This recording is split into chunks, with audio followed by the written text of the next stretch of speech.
ያዕቆብ ከቤቴል ወደ ካራን ሲሄድ ባዶቹን ሄደው ሲመለስ ግን ባዶቹን ይመለሰን አይገባም። ይሄ ሰው ለፍቷል፣ ደክሟል። ይሄ ሰው በታማኝነት ላባን አገልግሏል። ከያዕቆብ የተነሳ ላባ ተባርኳል።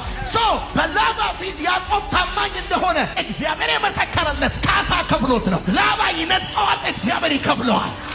እግዚአብሔር ለኔ መቼ ነው የሚመሰክረው? ንጽህናዬን መቼ ነው የሚመሰክርልኝ? እኔ ውስጤ ክፋት እንደሌለ መቼ ነው የሚመሰክርልኝ ምትሉ ሰዎች ካላችሁ በማንም ላይ አመጽ እንዳላደረጋችሁ፣ በማንም ላይ ክፋት እንዳላደረጋችሁ፣ ለማንም ጉድጓድ እንዳልቆፈራችሁ፣ በማንም ላይ ወጥመድ እንዳላደረጋችሁ እግዚአብሔር አምላክ ዘንድሮ እናንተን ክሶ ያረጋግጥላችኋል። ድካም ሆኖ አይቀርም። ልፋት ሆኖ አይቀርም። ችግር ሆኖ አይቀርም። እየተጻፈ ነው። ሰው ሊረሳ ይችላል። ጓደኛ ሊረሳ ይችላል። ያገለግላችሁት ሊረሳ ይችላል። ቤተሰብ ሊረሳ ይችላል። እያንዳንዷን ቀን፣ እያንዳንዷን ደቂቃ፣ እያንዳንዷን የስቃይ ቀን ወር እግዚአብሔር የመዘገበው ነው። እግዚአብሔርን በሚፈሩና በማይፈሩ በኃጢአተኞችና በጻድቃን መካከል ባገለገሉትና ባላገለገሉ ሰዎች መካከል ልዩነት የሚታይበት ዓመት ይሆናል። በማያወጣጣ መልኩ ካገለገላችሁት ከእግዚአብሔር የተነሳ በእናንተና በጠላቶቻችሁ መካከል ልዩነቱ የሚታይበት ዓመት ይሆናል። ማራናታ ጌታ ሆይ ቶሎና፣ ማራናታ ጌታ ሆይ ቶሎና። ሁላችንም ለእግዚአብሔር ቃል ክብር በእግሮቻችን እንቆማለን። በዘፍጥረት መጽሐፍ ምዕራፍ 31 ከቁጥር 4 ጀምሮ ያለውን ቃል እንደዚህ ያነባለሁ። ስለዚህም ያዕቆብ መንጎቹ ወደ ተሰማሩበት መስክ እንዲመጡ ራሔልና ሊያን አስጠራቸው። እንዲህም አላቸው፣ አባታችሁ ስለኔ ያለው አመለካከት እንደ ቀድሞ አለመሆኑን ተረድቻለሁ። ቢሆንም የአባቴ አምላክ አልተለየኝም። መቼም ባለኝ አቅም አባታችሁ ማገልገሌ ከናንተ የተሰወረ አይደለም። አባታችሁ ደሞዜን 10 ጊዜ የለዋወጠ አታሎኛል። ሆኖም እንዲጎዳኝ እግዚአብሔር አልፈቀደለትም። እርሱ ደሞዝህ ዥንጉርጉሮች ይሆናሉ ሲለኝ መንጎቹ ሁሉ ዥንጉርጉር ወለዱ። ደግሞ ደሞዝህ ሽመልመሌ ይሆናሉ ሲለኝ መንጎቹ ሁሉ ሽመልመሌ መልክ ያላቸውን ወለዱ። ስለዚህ እግዚአብሔር የአባታችሁን ከብቶች ወስዶ ለኔ ሰጠኝ። እንስሳቱ በሚጠበቁበት ወራት የሚጠብቋቸው አውራ ፍየሎች መልካቸው ሽመልመሌ ዥንጉርጉርና ነቅጣ ያለባቸው መሆናቸውን ዓይኔን አንስቼ በሕልሜ አየሁ። የእግዚአብሔር መልአክ ያዕቆብ አለኝ። እኔም እንሆ አለሁኝ አልኩት። እርሱም መንጎቹን የሚጠብቋቸውን አውራ ፍየሎች ሁሉ ሽመልመሌ መልክ ያላቸው ዥንጉርጉርና ነቅጣ ያለባቸው መሆናቸውን ቀና ብለህ ተመልከት። ላባ ባንተ ላይ የሚፈጽመውን ድርጊት ሁሉ አይቻለሁና የድንጋይ ሐውልት በማቆም ዘይት ቀብተ የተሳልክበት የቤቴል አምላክ እኔ ነኝ። አሁንም ይህን አገር ፈጥነ ልቀቅ፣ ወደ ተወለድክበት ምድር ተመልሰ ሂድ አለኝ። በዚህ ማለዳ የምንካፈለው የእግዚአብሔር ቃል ሐሳብ መለኮታዊ ካሳ የሚል ይሆናል። እኔ ወንድማችሁ ዮናታን አክሊሉ በመለኮታዊ ካሳ አምናለሁ። እግዚአብሔር አምላክ ለተበደሉ፣ ለተሰቃዩ፣ በሕይወታቸው በብዙ ድካም ውስጥ እያለፉ ላሉ፣ ብዙ ኢፍታዊ ነገር ለደረሰባቸው፣ በብዙ የህይወት ውጣ ውረዶች ውስጥ እያለፉ ላሉ ሰዎች ሽልማትን፣ ተሐድሶን፣ ፍትህን እንደሚሰጣቸው አምናለሁ። እግዚአብሔር አምላክ ጸሎትን የሚሰማ ብቻ ሳይሆን ሰምቶ የሚመልስ፣ እግዚአብሔር አምላክ እንባን የሚያይ ብቻ ሳይሆን የሚያብስ፣ እግዚአብሔር አምላክ ለተገፉት ሰዎች የሚቆረቆር ብቻ ሳይሆን ለተገፉት ሰዎች የሚፈርድ አምላክ እንደሆነ አምናለሁ። አሁን ባነበብኩላችሁ የእግዚአብሔር ቃል ላይ የምትመለከቱት ነገር ምንድነው? ያዕቆብ ከቤቴል ወደ ካራን በኮበለለ ጊዜ ትዝ ካላችሁ ዘፍጥረት መጽሐፍ ላይ ካራን ማለት ተራራ መውጣት፣ ተራራ መግፋት ማለት ነው። ላባ ማለት ደግሞ የሚያሽ የሚያነጣ ማለት ነው። የቃሉ ትርጉም ላባ ማለት የሚያሽ የሚያነጣ ማለት ነው። ካራን ማለት ተራራ መግፋት፣ ተራራ መውጣት ማለት ነው። ስለዚህ ከቤቴል ከእግዚአብሔር ቤት ወደ ተራራ መግፋት፣ ወደ ተራራ መውጣት፣ ወደሚያነጣው ወደሚያሸው ወደ ላባ ቤት ነው ያዕቆብ መጥቶ የነበረው። እንደምታስታውሱት ላባ ያዕቆብን አታሎታል። እግዚአብሔር ደግሞ የሚገባውን ነገር ሰጥቶታል። አንዴ ጊዜ ሳይሆን 2 ጊዜ፣ ብዙ ጊዜ ደሞዙን ቀያይሮበታል፣ አታሎታል፣ በጣም ጎርቶታል። አውሬ የበላበት ሁሉ ሳይቀር አስከፍሎታል። እግዚአብሔር ደግሞ እንደደከመ እንደለፋ እንዲሁ በተራራ እንደወጣ በብዙ ጭንቅና መከራ ውስጥ እንዳለፈ ያዕቆብን አልተውም። ከዛ ይልቅ እግዚአብሔር አምላክ እንዴት አርጎ እንደካሰው እንዴት አርጎ እግዚአብሔር እንደከፈለው በዚህ በእግዚአብሔር ቃል ላይ በዘፍጥረት መጽሐፍ ምዕራፍ 31 ላይ ትመለከታላችሁ። እግዚአብሔር አምላክ ለተቸገሩት ለተገፉት በብዙ ውጣ ውረዶች ውስጥ ላለፉ ሰዎች የሚክስ አምላክ ነው እግዚአብሔር አምላክ። ወዳጆቼ መለኮታዊ ካሳ ማለት ለመስዋዕትነት የሚሰጥ ብድራት ማለት ነው። የምትጽፉ ሰዎች ለመስዋዕትነት የሚሰጥ ብድራት ነው። ገብቷችኋል? ዋጋ ለመክፈል የሚሰጥ ብድራት ነው። ለመስዋዕትነት በሞትና በሕይወት መካከል ራስን ባለመከልከል በብዙ ድካም በብዙ ልፋት በብዙ ውጣ ውረዶች ውስጥ ለተከፈለ መስዋዕትነት የሚሰጥ ብድራት ማለት ነው። መለኮታዊ ካሳ ማለት ነው። እግዚአብሔር አምላክ በዚህ ዓመት በዚህ ቤተክርስቲያን ብቻ ሳይሆን በኢትዮጵያ ሀገሬ በአገር ውስጥና በውጭ ሀገር ላሉ ቅዱሳን ይሄን ቃል አውጅ ብሎኛል። መስዋዕትነት የከፈላችሁ ሰዎች ለእግዚአብሔር መንግስት፣ ለእግዚአብሔር ቤት፣ ለእግዚአብሔር ሕይወት እሱ ብቻ አይደለም፣ በቤታችሁ ለትዳራችሁ መስዋዕትነት የከፈላችሁ ቤታችሁ እንዳይፈርስ ልጆቻችሁ እንዳይበተኑ መስዋዕትነት የከፈላችሁ ድሆችን ለማንሳት ምስኪኖችን ችግረኞችን ለመርዳት መስዋዕትነት የከፈላችሁ ሰዎች እግዚአብሔር አምላክ በዚህ ዓመት ለእናንተ ካሳ የሚከፍልበት ዓመት ይሆናል። በደንብ አርኩና አሜን በሉ። ለመስዋዕትነት የሚከፈል የሚሰጥ ብድራት ማለት ነው መለኮታዊ ካሳ ማለት። እሱ ብቻ አይደለም። የምትጽፉ ሰዎች መለኮታዊ ካሳ ማለት የታማኝነትና የድካም ማረጋገጫ ማለት ነው። የታማኝነትና የድካም ማረጋገጫ ማለት ነው። እግዚአብሔር አምላክ ካሳ የሚሰጣቸው ሰዎች ካሳ የሚከፍላቸው ሰዎች ካሳ ሲከፍላቸው በዛ የሚያረጋግጥላቸው ነገር ምንድነው? ታማኝ እንደሆኑ ለሱና ለክብሩ እንደኖሩ ለመንግስቱና ለሕይወታቸውን አሳልፈው እንደሰጡ የታማኝነት ማረጋገጫ ነው መለኮታዊ ካሳ። እግዚአብሔርን በታማኝነት ያገለገላችሁ እግዚአብሔርን በታማኝነት የተከተላችሁ ግራ ቀኝ ሳትሉ ሁለንተናችሁን ሰጥታችሁ በእግዚአብሔር ቤት ራሳችሁን አስገዝታችሁ አምላካችሁን መታመኛችሁ መጠጊያችሁ ረዳታችሁ ያደረጋችሁ ሰዎች የታማኝነታችሁ ማረጋገጫ ገብቷችኋል? የታማኝነታችሁን ማረጋገጫ እግዚአብሔር አምላክ እንደው ዝም ብሎ አይደለም የሚሰጣችሁ። ይሄ የመለኮታዊ ካሳ ማለት የድካም ማረጋገጫ ነው። እንደለፋ እንደደከምክ ብዙ እንደጣርክ ብዙ እንደወጣ ብዙ እንደወረድክ ገብቷል? ማንም ያላያቸው ሌሊቶች አሳልፋል። ማንም የማያውቃቸውን ለቅሶች ማንም የማያውቃቸውን የሕይወት ምዕራፎች አሳልፋል። ይገርምሃል? ልክ መለኮታዊ ካሳ እቤት ሲገባ የዛን ጊዜ ነው ሰዎች እነዛን የሕይወት መንገዶች ሁሉ እንዳለፍክ የሚያውቁት የሚሰሙት። እግዚአብሔር አምላክ ላንተ ለታማኝነት ብድራት ሲከፍል ገብቷል? ለድካም እግዚአብሔር አምላክ ካሳ ሲሰጥ ይህ እንዴት ሆነ ብለው ሲጠይቁ የዛን ጊዜ ነው ከካሳው ኋላ ድካም እንደነበረ እንቅልፍ ማጣት እንደነበረ ብዙ ትጋት ብዙ ልፋት እንደነበረ የሚታየው በእግዚአብሔር መለኮታዊ ካሳ።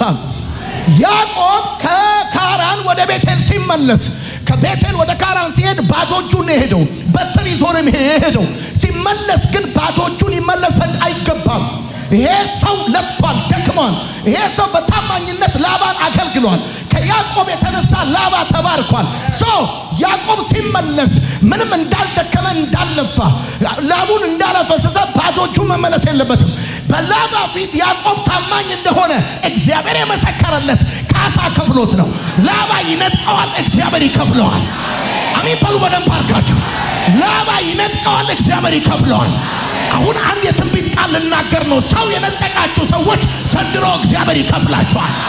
ሰው የቀማችሁ ሰዎች ዘንድሮ እግዚአብሔር ይከፍላችኋል።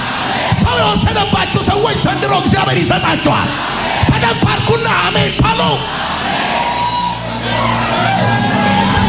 ይኸውላችሁ ይህን ቃል ለእናንተ ለመናገር ውስጤ ብርቱ ነው። ዛሬ ነግራችኋለሁ። ሰው የወሰደባችሁ ሰዎች እግዚአብሔር ይከፍላችኋል።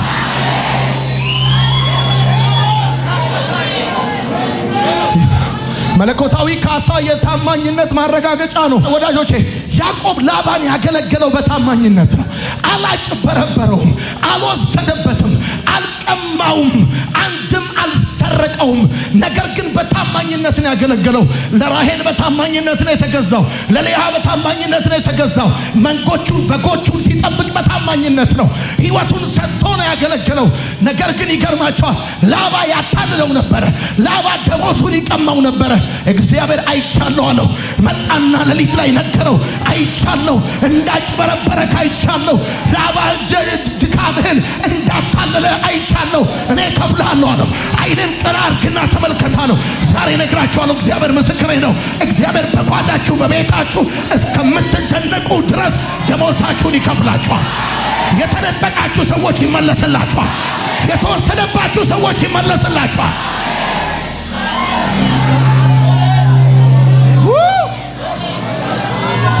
እውነት ወዳጆቼ መልእክት አለኝ።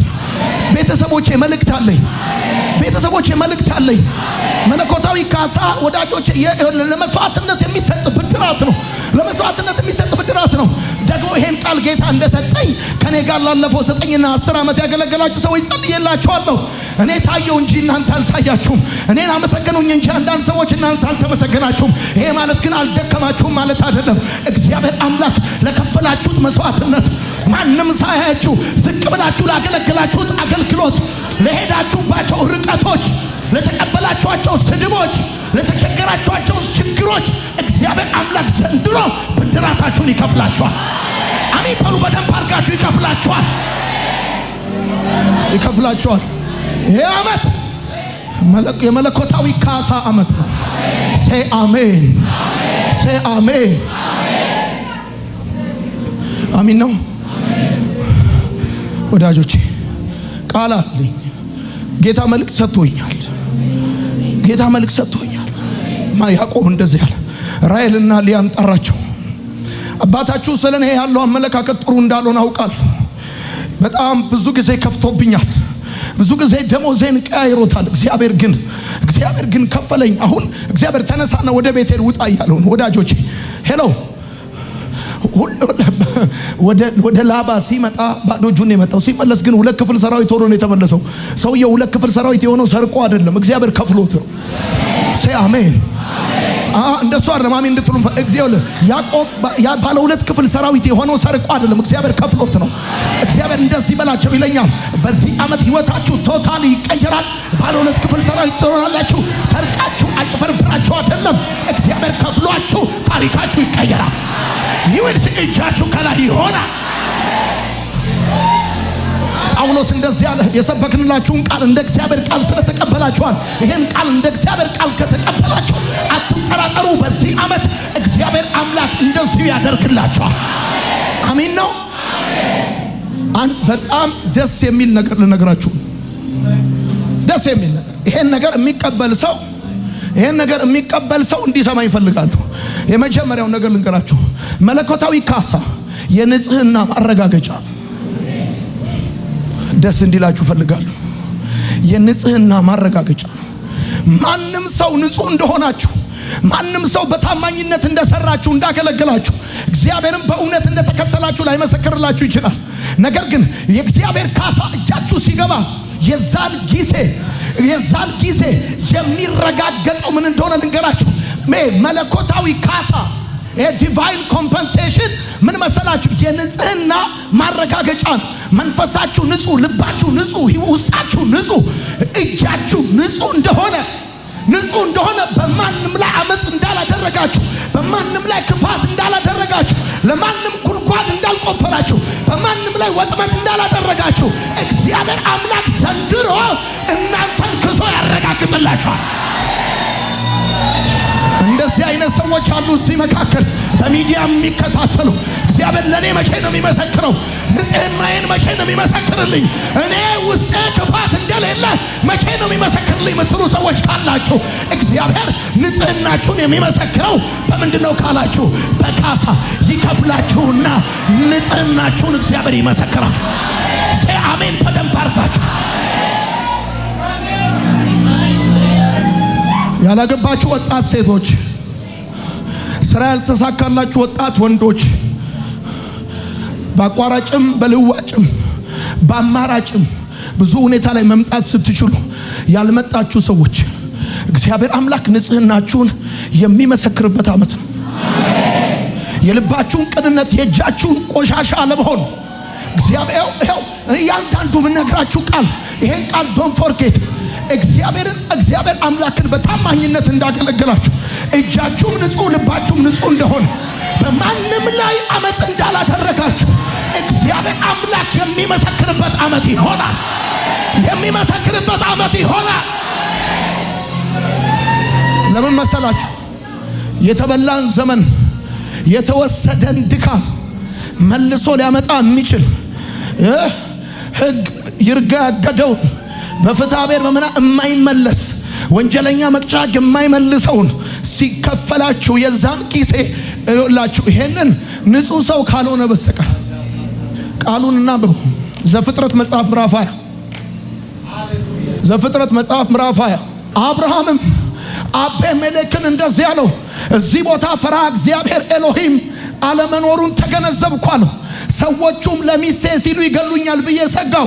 ደግሞም እኮ በእርግጥ እህቴ ናት፣ ከአንድ እናት ባንወለድም በአባት አንድ ነን። ኋላም አገባዋት። እግዚአብሔር ኤሎሂም አዞኝ ከአባቴ ቤት ወጥቼ በየአገሩ ስዞር ለኔ ያለሽን ፍቅር በዚህ ግለጭልኝ፣ በየደረስንበት ስፍራ ሁሉ እርሱ ወንድሜ ነው በይ ብያት ነበር አሉ። ታሪኩን እናንተ ታውቃላችሁ። ከዚያም አቤሜሌክ በጎችና የቀንድ ከብቶች ወንድና ሴት አገልጋዮችን ለአብርሃም ሰጠው።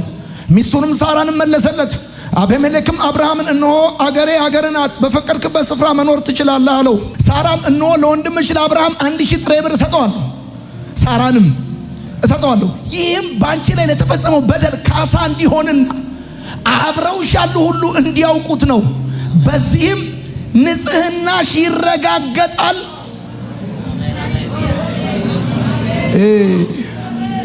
አቤሜሌክ እንደዚህ አላት፣ 1000 ብር እሰጠዋለሁ ለአብርሃም አለ።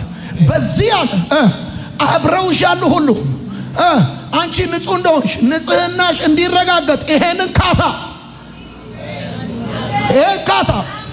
ንጽህናሽ ይረጋገጥ። በዚህ እኔ ለወንድምሽ ለአብርሃም እሰጠዋለሁ። ምን 1000 እሰጠዋለሁ፣ 1000 ጥሬ ብር እሰጠዋለሁ። ከዛስ ይህም ባንቺ ላይ ለተፈጸመው በደል ካሳ እንዲሆንና አብረውሽ ያሉ ሁሉ እንዲያውቁት ነው። በዚህም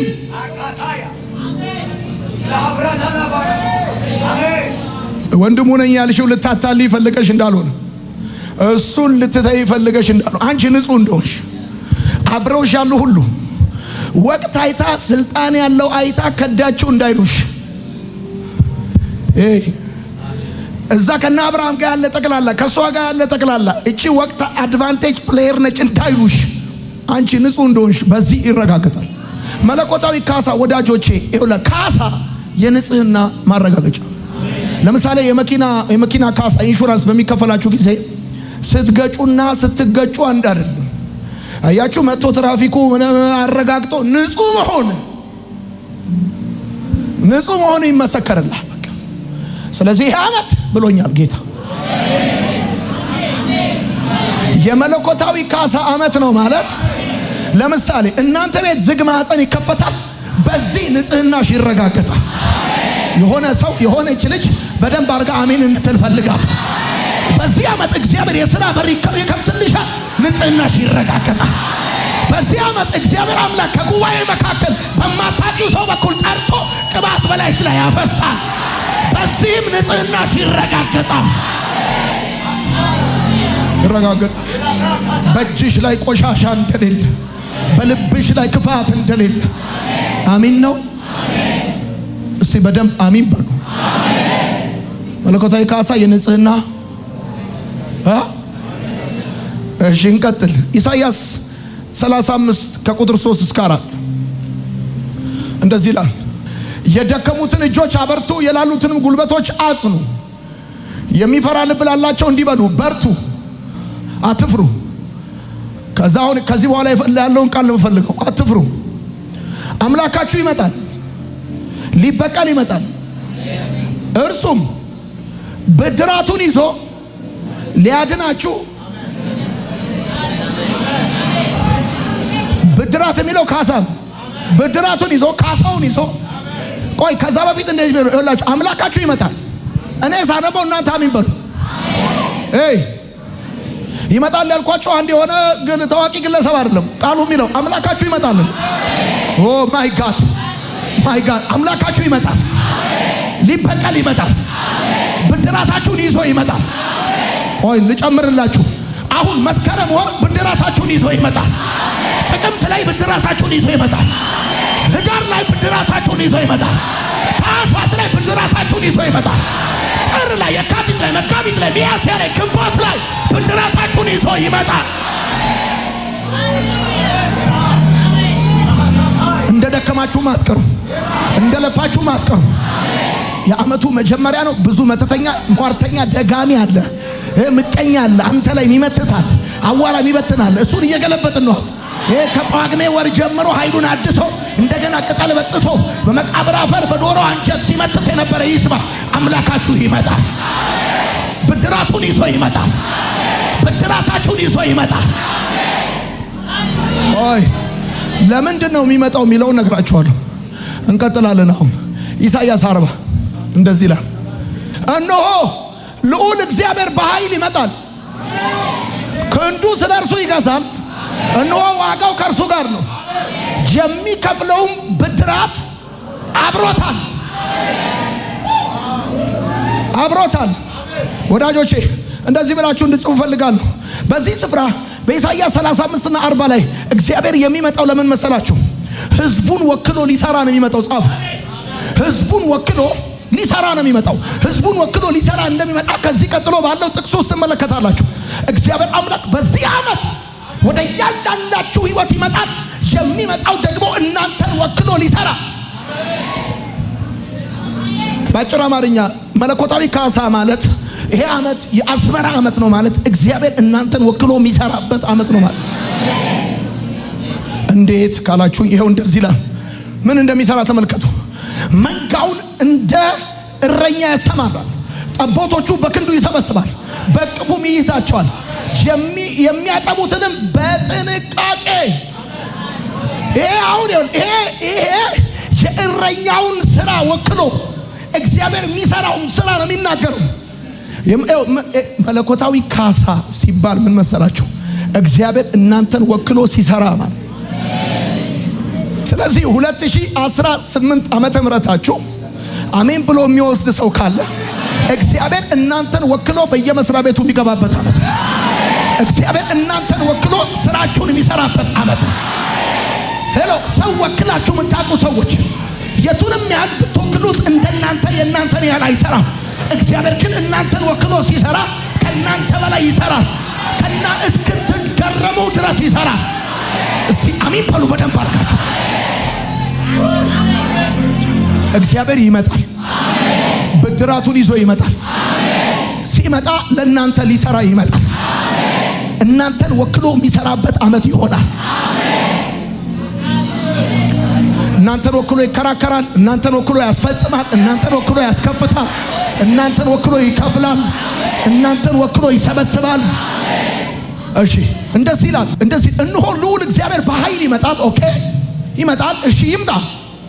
ክንዱ ስለ እርሱ ይገዛል። እሺ ይግዛ። እነሆ ዋጋው ከእርሱ ጋር ነው።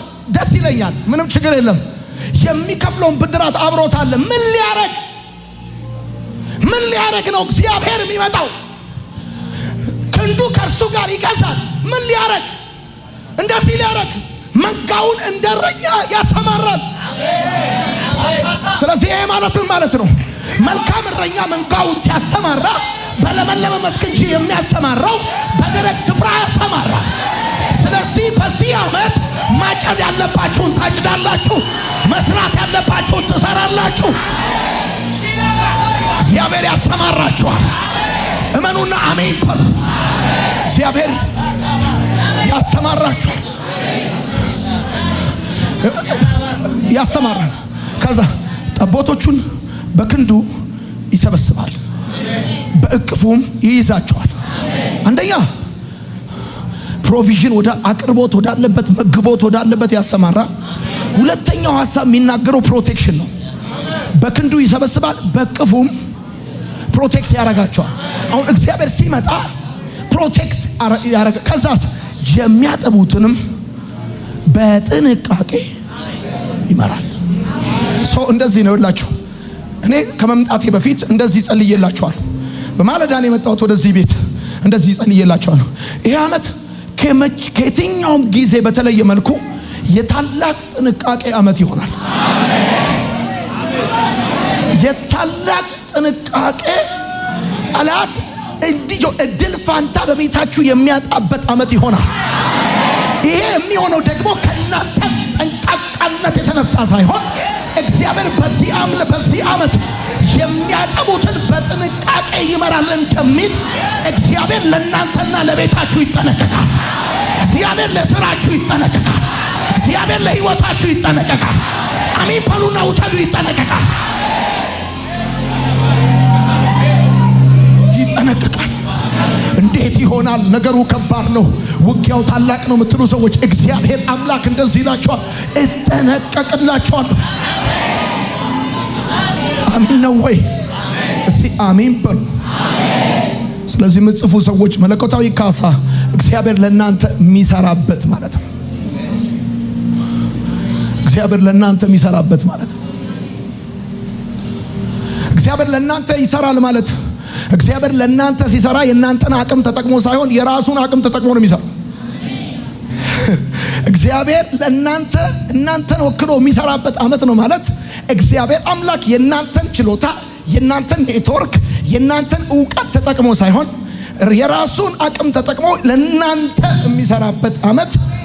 እኔ ደግሞ ይሄ ነገር በየዓመቱ ተናግሬ ሰርቶልኛል አውቃለሁ። ዝም ብዬ አይደለም የምናገረው።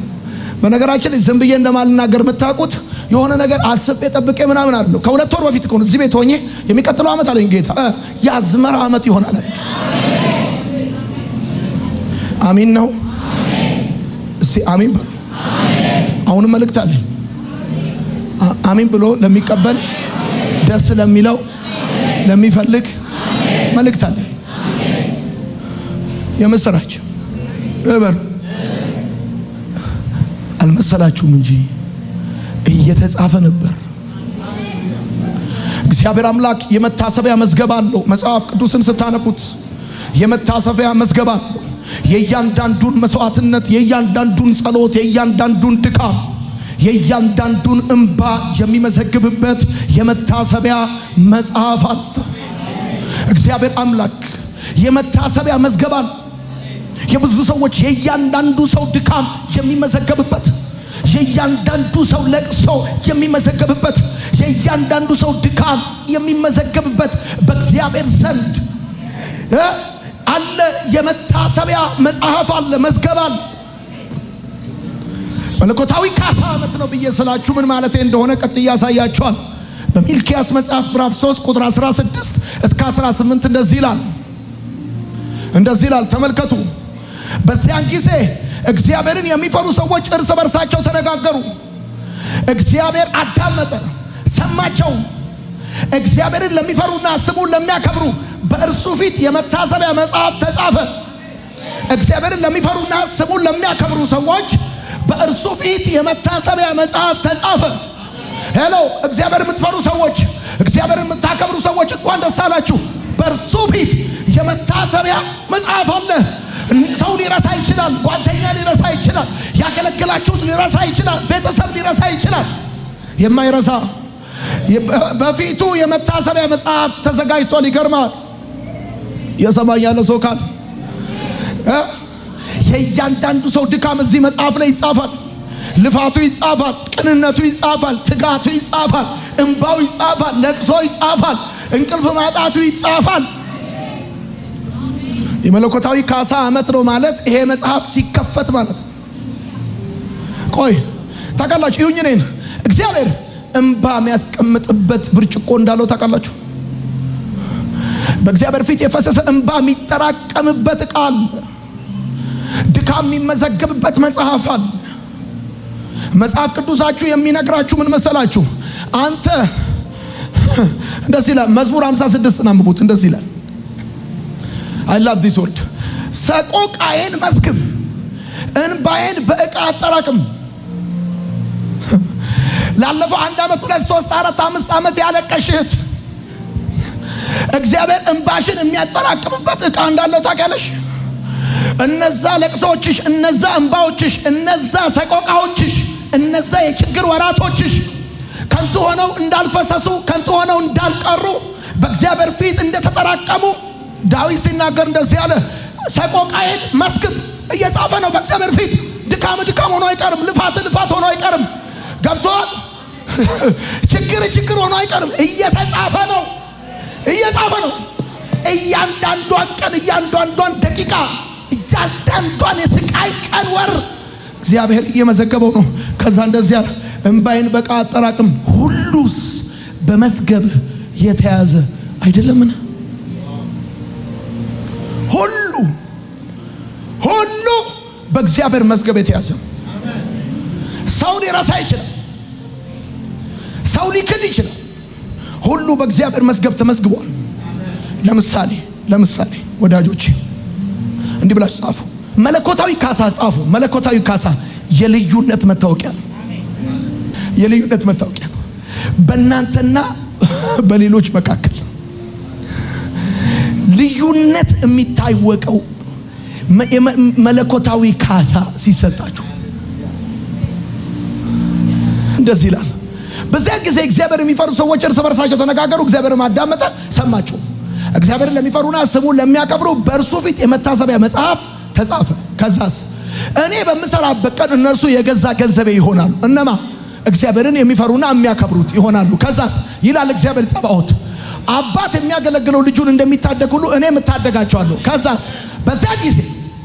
በዚያን ጊዜ እንደገና በጻድቁና በኃጢአተኛው መካከል እግዚአብሔርን በሚያገለግለውና በማያገለግለው መካከል ያለውን ልዩነት ታያላችሁ። በዚያን ጊዜ እግዚአብሔርን በሚያገለግለውና በማያገለግለው በጻድቁና በኃጢአተኛው መካከል ያለውን ልዩነት ታያላችሁ። ዘንድሮ ሰማይ ይስማ ምድር ይስማ፣ እናንተ ስሙ። ዘንድሮ እግዚአብሔርን ባገለገልና በማያገለግሉ ሰዎች መካከል ያለው ልዩነት የሚታይበት ዓመት ይሆናል። እንደዚህ አይደለም አሜን እንድትሉ ፈልገው። ዘንድሮ በእናንተና በጠላቶቻችሁ መካከል ያለው ልዩነት የሚታይበት ዓመት ይሆናል። ሰው እሳንሰዋለሁ። ዘንድሮ በእናንተና በጠላቶቻችሁ መካከል ያለው ልዩነት የሚታይበት ዓመት ይሆናል። እስከ ዛሬ ድረስ እናንተም ስትሰሩ እነሱም ሲሰሩ፣ እናንተም ስትለብሱ እነሱም ሲለብሱ፣ እናንተም ስትወጡ እነሱም ሲወጡ፣ እናንተም ስትገቡ እነሱም ሲገቡ ልዩነት የሌለ መሰል አይደል? እንደ ልባቸው በአመጽና በክፋት በማናለብኝነት እየተመላለሱ እናንተ እግዚአብሔርን በመፍራት ልዩነት የሌለ መሰል አይደል? መለኮታዊ ካሳ ዓመት ሲሆን እንደዚህ ነው የሚሆነው። እግዚአብሔርን በሚፈሩና በማይፈሩ በኃጢአተኞችና በጻድቃን መካከል ባገለገሉትና ባላገለገሉ ሰዎች መካከል ልዩነት የሚታይበት ዓመት ይሆናል። እሺ እናንተ ምስካሪ ትሆናላችሁ። እናንተ ምስካሪ ሁኑ። በዮናታን አክሊሉና በእኔና በዚህ በኢትዮጵያ ምድር መካከል ታያላችሁ እግዚአብሔርን እንዳገለገልኩትና እንዳላገለገልኩት ልዩነት የሚሆንበት ዓመት ዘንድሮ ነው። አሜን በል። እናንተ ምስካሪ ትሆናላችሁ። ይሄ ዓመት ልባርካችሁ። ይሄ ዓመት ካገለገላችሁት ከእግዚአብሔር የተነሳ አምላክ እንዳላችሁ የሚታይበት ዓመት ይሆናል። ይሄ ዓመት የልዩነት ዓመት ነው የሚሆነው። ኩያ መንፈስ ወጋውት።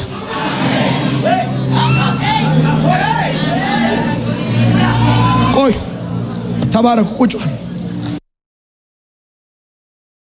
ይሄ ዓመት እመኑ ተከራክራችሁ አስረድታችሁ ሳይሆን ልዩነታችሁ የሚታይበት ዓመት ይሆናል።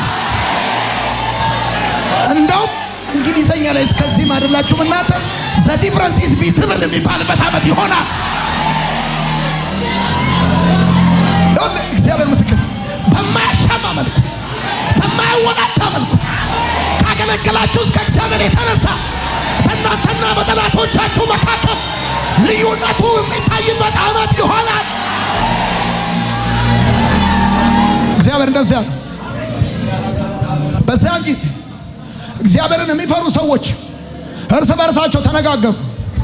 ያዳምጣል እግዚአብሔር፣ ያወራሉ። እግዚአብሔር ሁለቱም እግዚአብሔር የሚፈሩ ሰዎች ናቸው። 3ቱ 4ቱ 5ቱ 6ቱ እንደዚህ ተሰብስበው ስንት እንደሆኑ ባላቅም ሲያወሩ እግዚአብሔር ሰማቸው፣ አዳመጣቸው አለና ሰምቶ እንዳልሰማ አለፋቸው አይልም። ሰማቸው። ምን አውርተው ይሆን? ምን ተነጋግረው ይሆን? እንደው እንዳገለከልን እንደደከምን እንደሮጥን እንደዚሁ ባዶ እጃችንን ተመሳስለን ልንሞት ነው። አንድ አይነት ሆነን ልንሞት ነው። በቃ የማመናችን ውጤቱ ልዩነቱ ይሄ ነው። ይሄ ነው እግዚአብሔርን የማገልገላችን ትርፉ፣ እግዚአብሔርን የመፍራታችን የማክበራችን ለሱ የመኖራችን ትርፉ ይሄ ነው ብለው ይሆን አላቅም። ተነጋገሩ። እግዚአብሔር አዳመጠ፣ ሰማቸው። እግዚአብሔርን ለሚፈሩና ስሙን ለሚያከብሩ በእርሱ ፊት የመታሰቢያ መጽሐፍ ተጻፈ። ቀጥል። ከዛስ ተጽፎ አይቀርም ብራዘር። የተጻፈ መጽሐፍ ተጽፎ ሼልፍ ውስጥ ሊቀር አዋራ ሊጠጣ አይደለም የሚጻፈው፣ ቀኑን ጠብቆ ሊከፈት። ለመርዶክዮስ መጽሐፉ እንደተከፈተ ልክ እንደዛ ይሄ የመታሰቢያ መጽሐፍ እግዚአብሔርን የሚፈሩ ሰዎች በእግዚአብሔር ፊት ለመታሰቢያ የተጻፈላቸው መጽሐፍ ሆኖ ሼልፍ ውስጥ ሊቀመጥ አይደለም ሊከፈት ነው። እኔ በምሰራበት ቀን እሱ በሚሰራበት ቀን አየ መጽሐፉ ይከፈታል። ከዛስ እነርሱ የገዛ ገንዘቤ ይሆናሉ። እናማ እነዚህ ሲያወሩ የሰማቸው ሲነጋገሩ ያዳመጣቸው ይሆናሉ ይላል እግዚአብሔር ጸባዖት። አባት የሚያገለግለው ልጁን እንደሚታደግ ይሄ የእናንተ ቃል ሄሎ። እኔ በአይኔ በብረቱ አጋንንት እንደ ሰዎችን እንደሚያደርግ ስላየው መንፈስ ዓለም ምን እያሆነ እንደሆነ አሁን አውቃለሁ። ይሄ ቃል ለእናንተ ኢኮኖሚያችሁ፣ አቅማችሁ፣ ጉልበታችሁ ስለሆነ በደንብ አድርጋችሁ እንድትቀበሉ ፈልጋለሁ። አባት ልጁን እንደሚታደግ ሁሉ እኔም አለ እታደጋቸዋለሁ፣ አስጥላቸዋለሁ፣ አስመልጣቸዋለሁ። ለጥርሳቸው ንክሻ አሳልፌ አልሰጣቸውም። ልጃቸውን አስጥላለሁ፣ ልጆቻቸውን አስመልጣለሁ፣ ቢዝነሳቸውን እታደጋለሁ፣ ጤናቸውን እታደጋለሁ፣ እታደጋቸው። አሁን እንደዚህ ነው። ልክ ስታደጋቸው በዛን ጊዜ እንደገና በጻድቁና በኃጢአተኛው መካከል እግዚአብሔርን በሚያገለግለውና በማያገለግለው መካከል ሄሎ። እግዚአብሔርን በዜሮ ነው የምታገለግሉት ያላችሁ ሰይጣን ውሸቱን። እግዚአብሔርን በሚያገለግልና በማያገለግል መካከል ይኸው ያለው ልዩነት ዲፍረንስ። የማታገለግሉ ሰዎች ቢኬርፉ ይሄ ልዩነት ያመልጣችኋል። እግዚአብሔርን በሚያገለግሉና በማያገለግሉ መካከል ያለውን ልዩነት ታያላችሁ።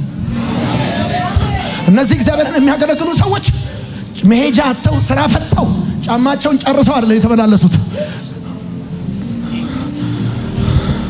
ላለፉት ዓመታት ያገለገላችሁ ሰዎች፣ በጸሎት ያገለገላችሁ፣ በጓዳ ያገለገላችሁ፣ በታማኝነት ያገለገላችሁ፣ በብዙ ልፋት ያገለገላችሁ፣ ቤታችሁን ዘግታችሁ ቤቱን የከፈታችሁ፣ የራሳችሁን ነገር ትታችሁ የእሱን ነገር ብድግ ያደረጋችሁ፣ ብዙ ጥያቄ ቤታችሁ ያለ የእግዚአብሔር ቤትን ጉዳይ እንዲስተካከል የለፋችሁ ሰዎች እግዚአብሔር ባገለገሉትና በማያገለግሉት መካከል ያለው ልዩነት ምን እንደሆነ ይሄ ዓመት የምታዩበት ዓመት።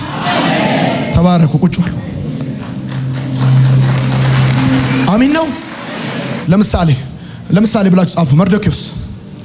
መርዶክዮስ አስቴር መጽሐፍ አስቴር ምዕራፍ 2 ከ19 እስከ 23 አስቴር 2 እንደዚህ ይላል። ተመልከቱ። ደናግሉ ለሁለተኛ ጊዜ ተሰብስበው ሳለ መርዶክዮስ በንጉሥ በር ተቀምጦ ነበረ። አስቴር ግን ልክ መርዶክዮስን እንደነገራት የማን ወገንና የየት ሀገር ሰው እንደሆነች ደብቃ ነበር። ይህ የሆነበት ምክንያት መርዶክዮስ በሚያሳድጋት ጊዜ ታደርግ እንደነበረ ሁሉ አሁንም ምክሩን ትከተል ስለነበረ ነው። መርዶክዮስ በንጉሱ በር ተቀምጦ ሳለ በሩን ከሚጠብቁት ከንጉስ የጦር አለቆች ሁለቱ ገበታና ታራ ተጎጡ። ንጉስ አርጤክስስን ለመግደል ዶለቱ። መርዶክዮስም አድማውን ስለደረሰበት ለንግስት አስቴር ገለጠላት። እርሷም ይህን ከመርዶክዮስ ማግኘቷን ለንጉስ ገልጣ ነገረችው። ነገሩ ሲጣራም እውነት ሆኖ ተገኘ። ሁለቱም ሹማምንት በስቅላት ሞት ተቀጡ። ይህ ሁሉ በንጉሱ ፊት በታሪክ መዝገብ ተጻፈ። አሁን እንዲህ ብላችሁ እንድጽፉ ፈልጋለሁ። አስቴር 2 ካላችሁ በኋላ ከጥቅሱ በኋላ እንዲህ ብላችሁ ጻፉ። መርዶክዮስ ለንጉሱ ያደረገው ነገር እንደተመዘገበ ግን አላወቅም። ሄሎ፣ ለንጉስ እያደረጋችሁ ያላችሁት ነገር እየተመዘገበ ነው። አጠገባችሁ ያለው ሰው ንገሩት፣ ለንጉስ እያደረክ ያለው ነገር እየተመዘገበ ነው በሉት። እያንዳንዱ ነገር እየተመዘገበ ነው በሉት። እቺ ትንሽ ነች የምትባል ነገር የለችም፣ እየተመዘገበ ነው በሉት። ንገሩት፣ ትንሽ ነገር የሚባል ነገር የለም። ለካ መርዶክዮስ ለንጉሱ ያደረገው ነገር ለካ ተመዝግቧል። እንደተመዘገበ መርዶክዮስ አላወቅም። ወዳጆቼ ለምሳሌ ማቴዎስ 10:42 ምን ይላል? እንደዚህ ይላል፣ ስለዚህ እውነት እላችኋለሁ ማንም ሰው ከነዚህ ከታናናሾች ለአንዱ ደቀ መዝሙሬ በሆኑ አንድ ጽዋ ቀዝቃዛ ውሃ ቢሰጠው ዋጋውን አያጣም። ቀዝቃዛ ውሃ ለደቀ መዝሙሬ ብሰጥ ተመዝግቧል። የሰማኝ ሰው ካለ ይሄንን የሚሰማ ሰው ካለ ቀዝቃዛ ውሃ ማንም ሰው ያው እንደ አብቦ ስለዚህ እውነት እላችኋለሁ ማንም ሰው ከነዚህ ከታናናሾች ለአንዱ ደቀ መዝሙሬ በሆኑ አንድ ጽዋ ቀዝቃዛ ውሃ ቢሰጠው ዋጋውን አያጣም። ምን ማለት ነው?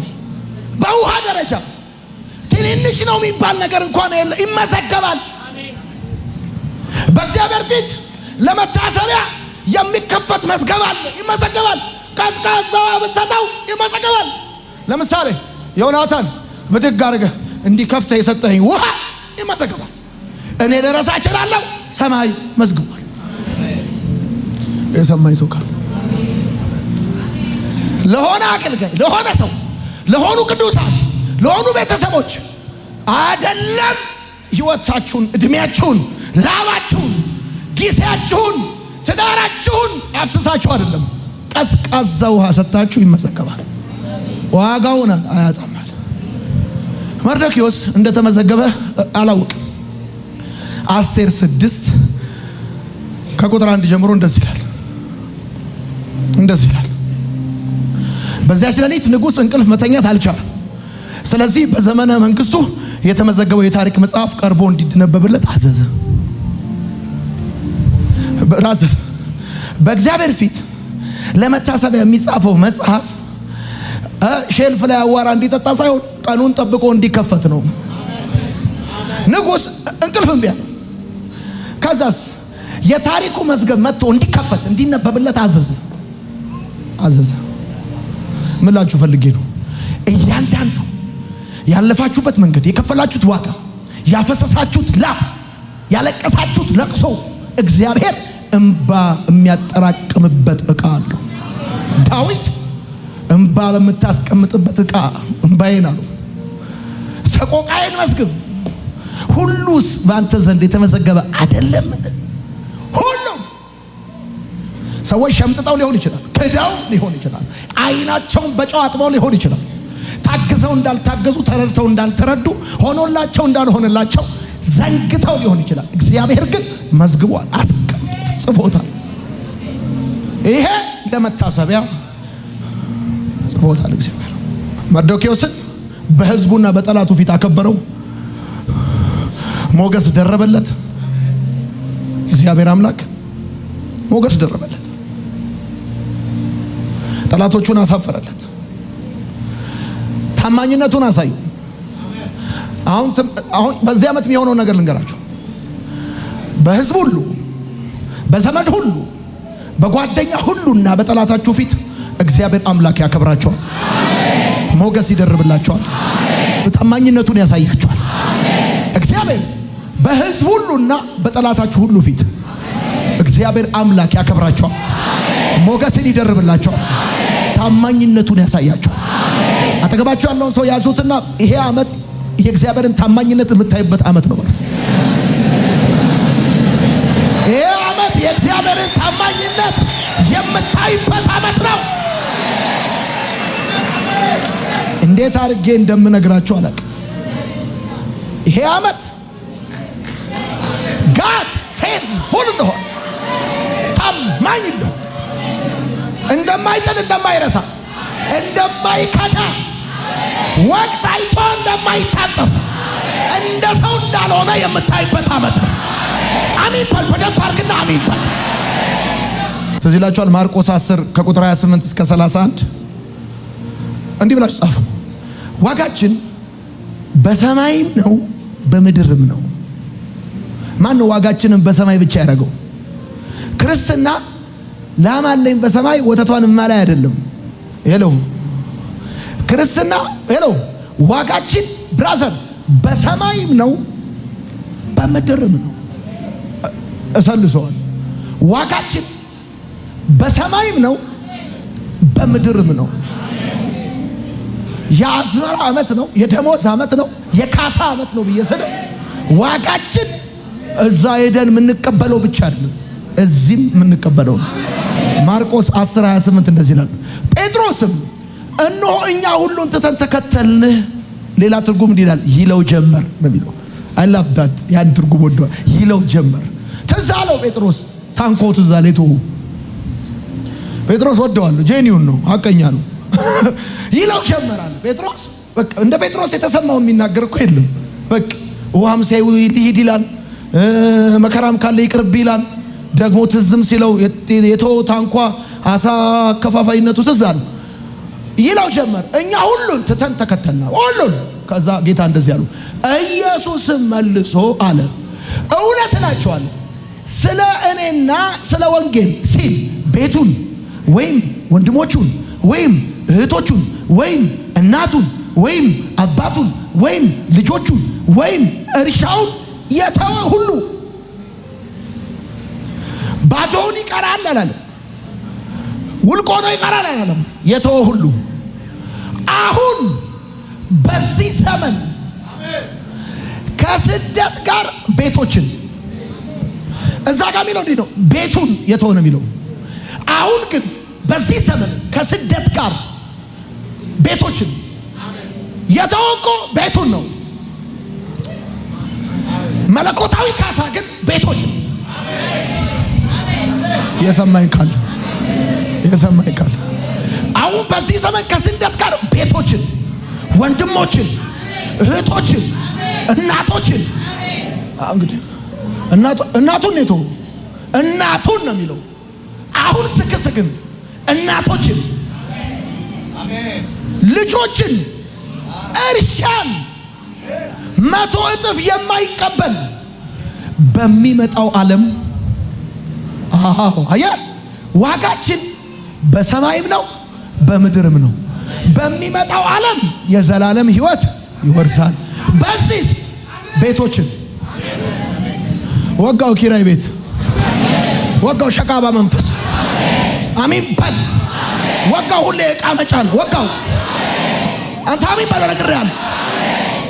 ቤቶችን፣ እናቶችን፣ እህቶችን፣ ወንድሞችን የማይቀበል አሁን በዚህ ዘመን እኔ ይሄንን ጥቅስ ጠቅሶ ክርስቲያኑን ሁሉ ውልቅ ለማውጣት የሚያስብ ሰው ይገርመኛል። በባዱ ጴጥሮስ እንደዚህ ያለ እነሆ እኛ ሁሉን ትተን ተከተልን አለው። ኢየሱስ መልሶ እንደዚህ ያለ እውነት እላችኋለሁ ስለ እኔና ስለ ወንጌል ሲል ቤቱን ሲንጉላር ነው፣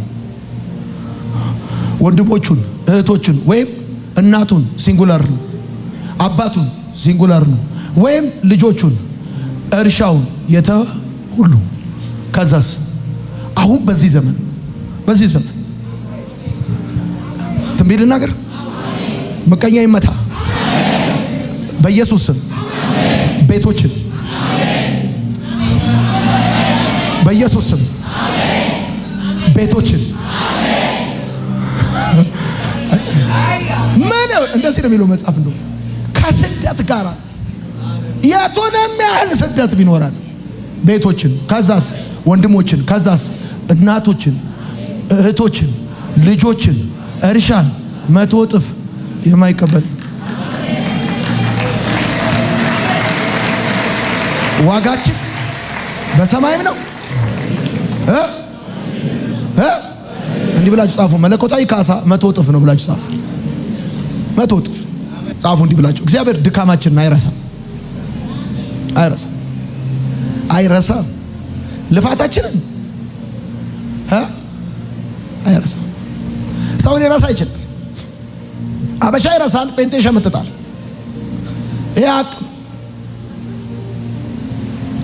ነው። ይሄ የታወቀ ነው። አበሻ ይረሳል፣ እግዚአብሔር እንደረዳው አይረሳም። አበሻ በማን እንደረዳው ግን ይረሳል። አውቆ ባይዘው አበሻ ሲረሳ በፈቃደኝነት ነው የሚረሳው። በፈቃደኝነት ስለሚረሳ ነው የሚረሳው።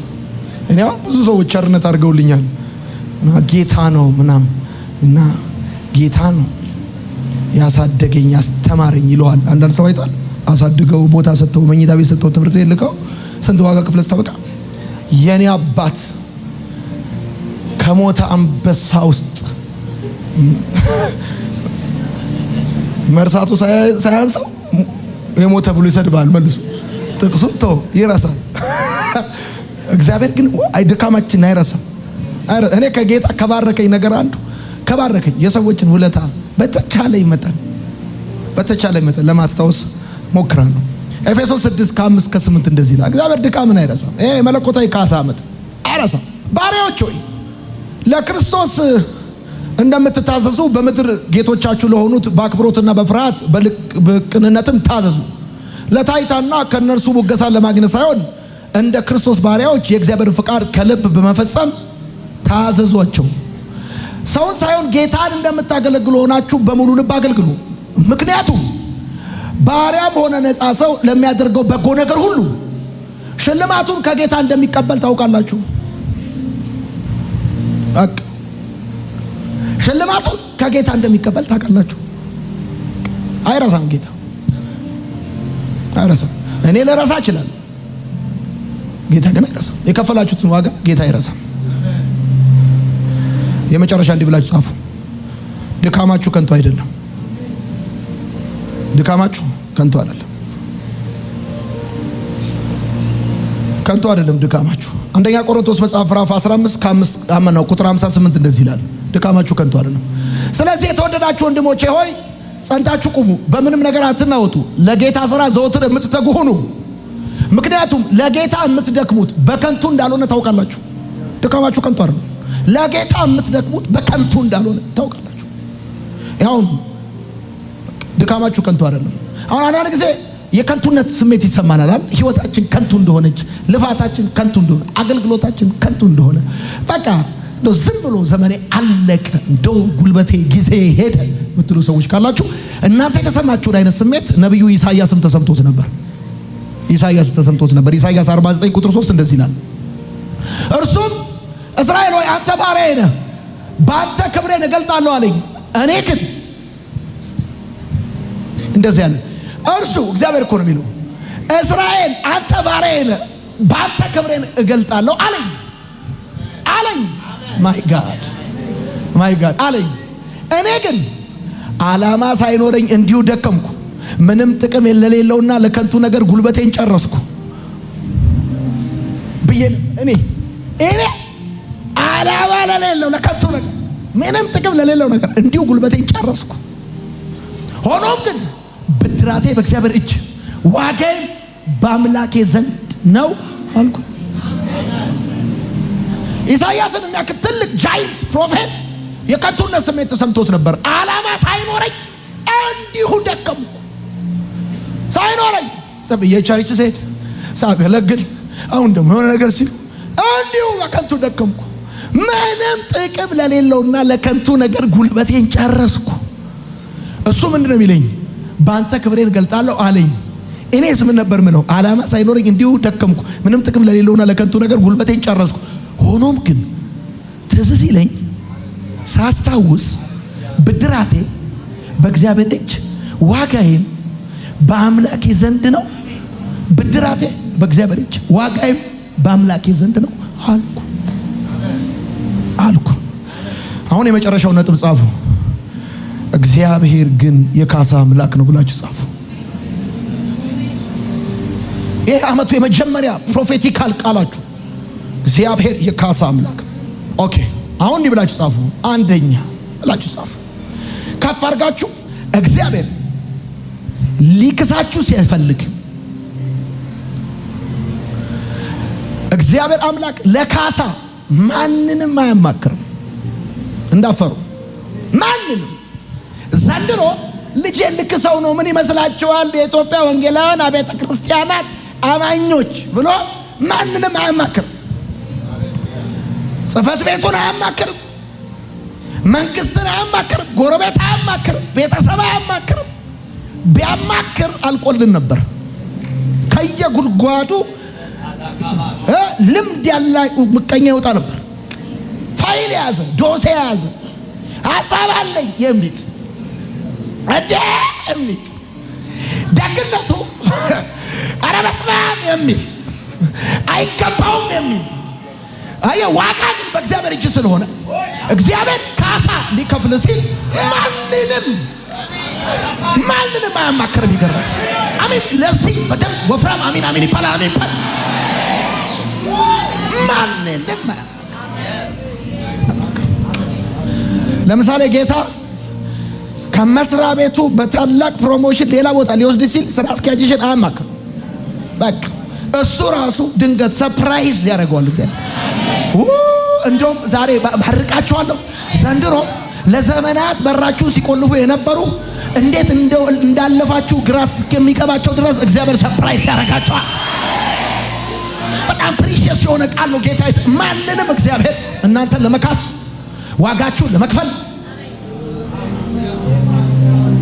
በእናንተ ላይ ሞገስ ለመደረብ ታማኝነቱን ለእናንተ ለማሳየት እግዚአብሔር ማንንም አያማክርም።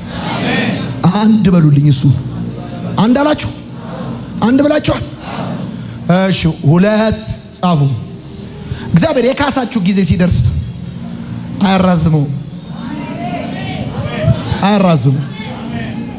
አያራዝመው። በቃ ይሄ የመለኮታዊ ካሳ ዓመት የአዝመራ ዓመት ነው። አሁን አንዳንድ ፋይናንስ ሄዶች አሉ፣ በደንብ አውቃለሁ እኔ። ልክ ፔመንት ሲደርስ ጠብቆ ያራዝመዋል። አውቆ ያራዝመዋል። አርብ ነው አንተ አስቸኳይ ጉዳይ ቅዳሜ ያለ አይደል? እሱ አውቆ ሰኞ ብሎ ይወጣል። ነገ ፊልድ ነኝ ብሎ አውቆ ያራዝመዋል። አለ አንዳንድ ሰው አውቆ ያጓትተዋል። እግዚአብሔር አምላክ የካሳ ጊዜያችሁ ሲደርስ፣ ስለዚህ ደስ ይበላችሁ። ዘካርያስ ቤት እንዴት መልአኩ እንደገባ አይታችኋል? በቃ በጣ ክፍሎ በቃ መጣ ጌታ። ቢገባውም ባይገባውም ሰውየውን ቆልፎ ልጅ ሰጠ። በቃ ይሄ ሊያራዝም ነው ሰውየው። አንተም አታረዝመውም በኢየሱስ ስም። ወጋው አራዛሚ መንፈስ የተመታ ደግሞ እንዲህ ባርካቸዋል። እኔ በቀደምም ሳወራ ነበር በኢየሱስ ክርስቶስ ጌታ ምስክሬ ነው። ይሄ የዲቫይን አክሰለሬሽን ታውቃላችሁ? መለኮታዊ ፍጥነት እኔ አምናለሁ። በእርምጃም አምናለሁ፣ በፕሮሰስም አምናለሁ፣ በፕሮሲጀርም አምናለሁ፣ በዲቫይን አክሰለሬሽን አምናለሁ። ይሄ 2018 ዓመተ ምህረት የዲቫይን አክሰለሬሽን ዓመት ይሆናል። የፍጥነት ዓመታችሁ ይሆናል። በኢየሱስም የሚራዘሙ ነገሮች ሁሉ በጌታ በኢየሱስም በጊዜ ይጠናቀቃል። በኢየሱስም እጃችሁ ላይ ያለ የትኛውም ፕሮሰስ የትኛውም ጉዳይ ቶሎ በኢየሱስም ይጠናቀቃል። መያዝ ያለባችሁ ነገር ትይዛላችሁ፣ መጨበጥ ያለባችሁ ትጨበጣላችሁ፣ መጨረስ ያለባችሁ ትጨርሳላችሁ። በዚህ ዓመት እውነቴን ነው የምነግራችሁ። እንደዚህ እንደውም ትንቢት እናገራለሁ። ወደሚቀጥለው ዓመት የሚተላለፍ ባላንስ የሆነ ያላለቀ የተንጠባጠበ የተዝረከረከ የሆነ ነገር የተጓተተ ነገር እስከማይኖር ድረስ በኢየሱስ ስም ላለፈው 17 ዓመት የኢትዮጵያ ሚሊኒየም ከገባ ጊዜ ጀምሮ ያልተጠናቀቁ ነገሮች ይጠናቀቃል። አሚን ነው። ሶስተኛ ይሄ መለኮታዊ ካሳ። ሶስተኛው እግዚአብሔር የማንንም ፈቃደኝነት አይጠይቅም። ማንንም አያማክርም። የማንንም ፈቃደኝነት አይጠይቅም። ወደዱም ጠሉ፣ ተቀበሉም አልተቀበሉም፣ ፈለጉም አልፈለጉም፣ ዘንድሮ ከኪራይ ቤት መውጣት፣ ዘንድሮ ውጥረት ከላይ መውደቁ፣ ዘንድሮ ብዙ ህልሞችን አካል መያዛቸው፣ ዘንድሮ ዘማሪው እንደተናገረ ገበታን አዘጋጀልኝ በጠላቶቼ ፊት ለፊት ራሴን በዘይት ቀባኝ ጽዋዬ የተረፈ ነው እንዳለ የማንንም ፈቃደኝነት አይፈልግም።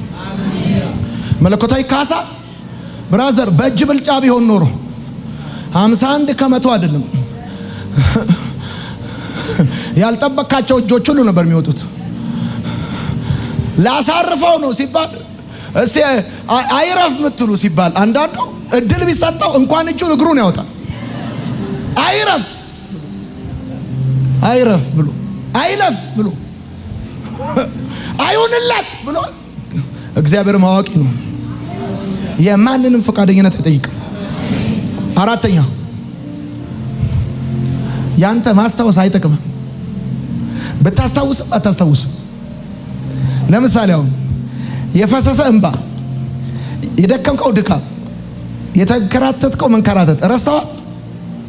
በቃ ረስቶታል ብሎ ጌታ ባላየ አልፎ የካሳ ዓመት ሲሆን ያንተ ማስታወስ ለምሳሌ የሆነ የዛሬ 6 ዓመት በጣም አምርረ ያለቀስክበት ጉዳይ አልቅሰ ብለህ ተወከው ትተው በቃ አንተ ሌላ ህይወት ጀምረ አሁን የካሳ ዓመት ስለሆነ እግዚአብሔር ሂሳብ ሊያወራርድ ሲል የዛሬ 5-6 ዓመት የተወከውን ነገር እግዚአብሔር ባላየ የሚተው አምላክ አይደለም በሎ ያንተን ማስታወስ እግዚአብሔር አይፈልግም። እኔ ይህንን ቃል እየጻፍኩ ምን እንደመጣልኝ ተቃላችሁ? እንኳን 2000 ብር 5000 ብር 10000 ብር አይደለም። ለምን 2 ሚሊዮን 20 ሚሊዮን አታስቀምጥም? ንግድ ባንክ አስታውሰህ ሄደህ ካልጠየካቸው ደውለው ና ውሰድ አይሉም። አንተ ብቻ ለመርሳት ያብቃ።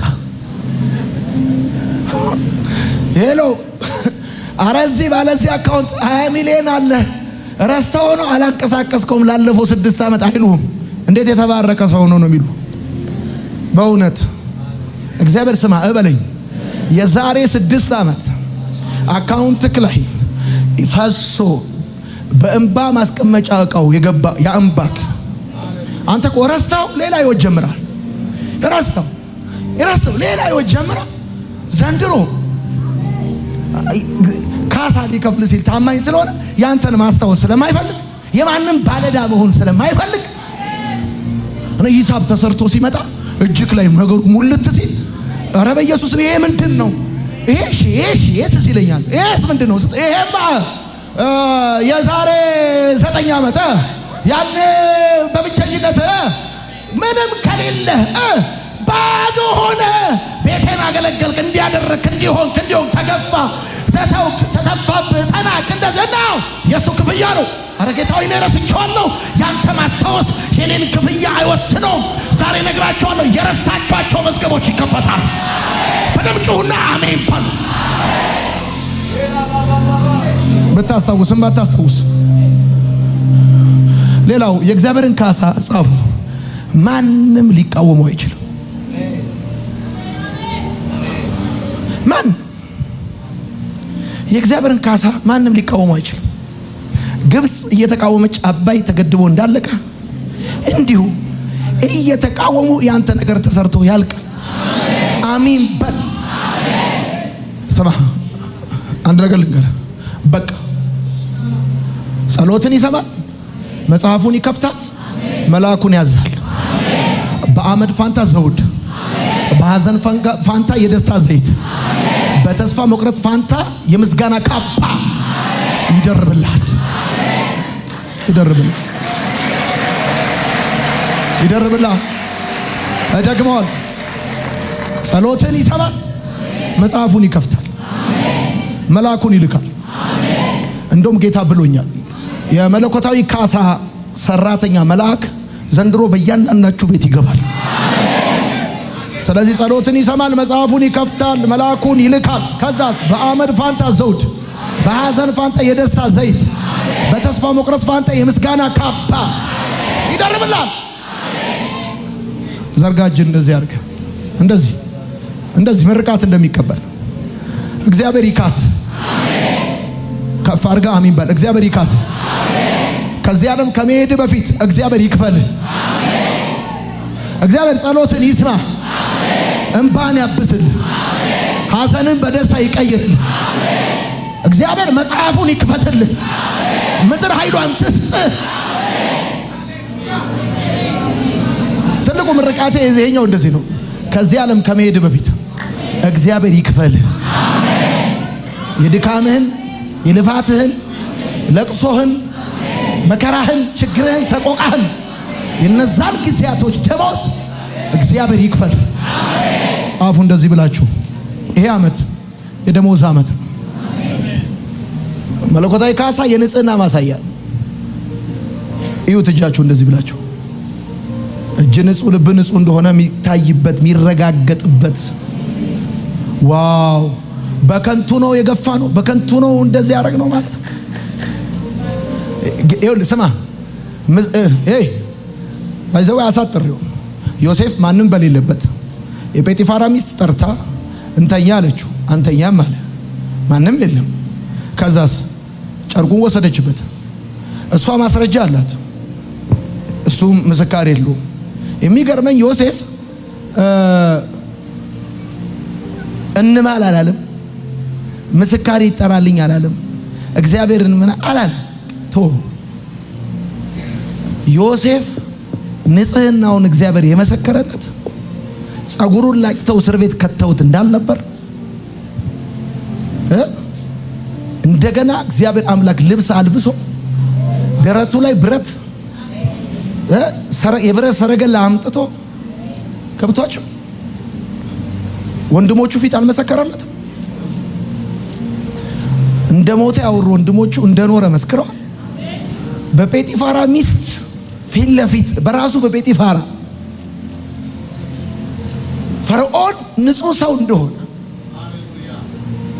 እግዚአብሔር በመለኮታዊ ካሳ የንጽህና ማረጋገጫ አመጽ እንደሌለባችሁ በልባችሁ ክፋት እንደሌለ ለዳንኤል እንዳደረገለት አመጽ እንዳልተገኘበት ለነ ሲድራቅ ለነ ሚሳቅ ለነ አብደናጎ እንደተደረገ መለኮታዊ ካሳ እንደዚህ ነው። ለመስዋዕትነት የሚሰጥ ብድራት ነው። የታማኝነትና የድካም ማረጋገጫ። የደከማችሁ የለፋችሁ ሰዎች እኔ ዘንድሮ ያለፈውን 10 ዓመት አገልግሎቴን ደሞዝ የምቀበልበት ዩዊልሲ ታያላችሁ። ይሄ ቃል እንደ ቤተ ክርስቲያን ብቻ አይደለም፣ እንደ ሀገር ለምድራችን ለመሪያችን ይህ ዓመት የደሞዝ ዓመት ነው። የመለኮታዊ የንጽህና ማረጋገጫ ዓመት ነው። ይሄ ዓመት ለብዙ ምስኪኖች ለብዙ ድሃ አደጎች ማንም ሳያቸው ላገለገሉ እንደውም ጌታ ይሄን ስጽፈው እንደዚህ ላይ ነበር። ቤታችሁ እንዳይፈርስ መስዋዕትነት ለከፈላችሁ ሚስቶች የመለኮታዊ ካሳ የንጽህናችሁ ማረጋገጫ የምትቀበሉበት ዓመት ነው። ቃሉን የላከለት ሰው ካለ ለጌታ ክብር ያጨበጭባል። ቃሉን የተቀበለ ሰው ካለ ለጌታ ክብር ያጨበጭባል። ይሄ ቃል ለኔ ነው፣ በህይወቴ ላይ ይሰራል። በመስከረም፣ ጥቅምት፣ ህዳር፣ ታኅሳስ፣ ጥር፣ የካቲት፣ መጋቢት፣ ሚያዝያ፣ ግንቦት፣ ሰኔ፣ ሐምሌ፣ ነሐሴ ይሄ ቃል እንደ ዝናብ በህይወታችሁ ላይ ይወርዳል።